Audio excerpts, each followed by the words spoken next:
আমার গ্রামের বাড়ি হচ্ছে সিলেট। সিলেটে একটা বহুল প্রচলিত একটা প্রবাদ আছে, শ্বশুর আব্বা আপনি কি বিয়ে করেছেন? তো শ্বশুর আব্বা একটা গালি বকা দিয়ে বলেছে যে আমি বিয়ে না করলে তুই বউ পাইলি কোথায়? তো শেষে জামাতা বলছেন, আব্বা আলাপ সালাপ করি আর কি, কি করবো তো জানি না, সময় কাটানোর জন্য একটা কিছু বলছি, কথা বলছি আর কি, আপনি তো রাগ করলেন কেন? তো আমাদের পার্লামেন্টে অনেক লোকই পার্লামেন্ট মেম্বার হয়েছেন, তারা গিয়ে জিজ্ঞেস করতেছেন, শ্বশুর আব্বা আপনি বিয়ে করছেন নি?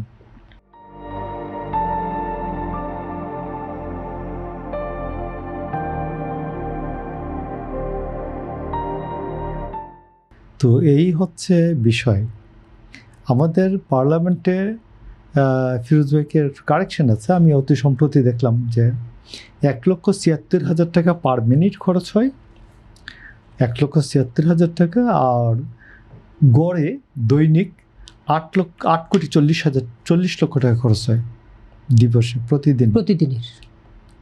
তো এই জন্য আমি আপনাকে বলছি যে এই জায়গাটাকে এত সহজ করে তো মনে করা উচিত না। আপনি দেখবেন জামাতের একজন এমপি দাবি করেছেন যে তার পিতা এবং তার দাদা এরা শহীদ, পার্লামেন্টে দাবি করেছেন।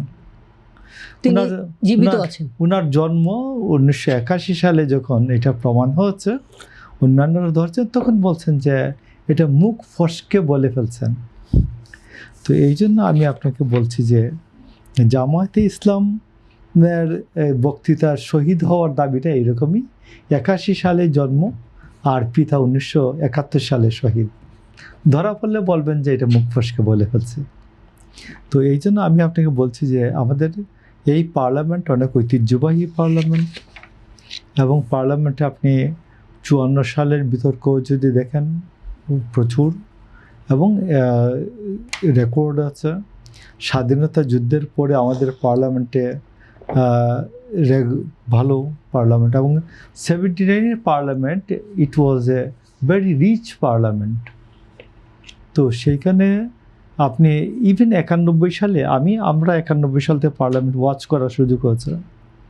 91 সালে ধরুন আপনি এস হালদার, সুধাংশু শেখর হালদার, জমিরুদ্দিন সরকার, ওইদিকে সুরঞ্জিত সেনগুপ্ত, সালাউদ্দিন কাদের চৌধুরী, এরা এক একজন একেবারেই শিক্ষণীয় এক একজন পার্লামেন্টারিয়ান। মওদুদ আহমেদ। তো এই জন্য আমি আপনাকে বলছি যে এইটাকে শেখ হাসিনা প্রথম এই গত 17 বছর পার্লামেন্টেরটা না থাকার কারণে আমাদের পার্লামেন্টের যে ঐতিহ্য, আমাদের পার্লামেন্টের যে ইতিহাস, আমাদের পার্লামেন্টের বিতর্কটা যে শিকার যে একটা বস্তু, যে ধরুন আমাদের জীবন থেকে একেবারে 17 বছর গায়েব।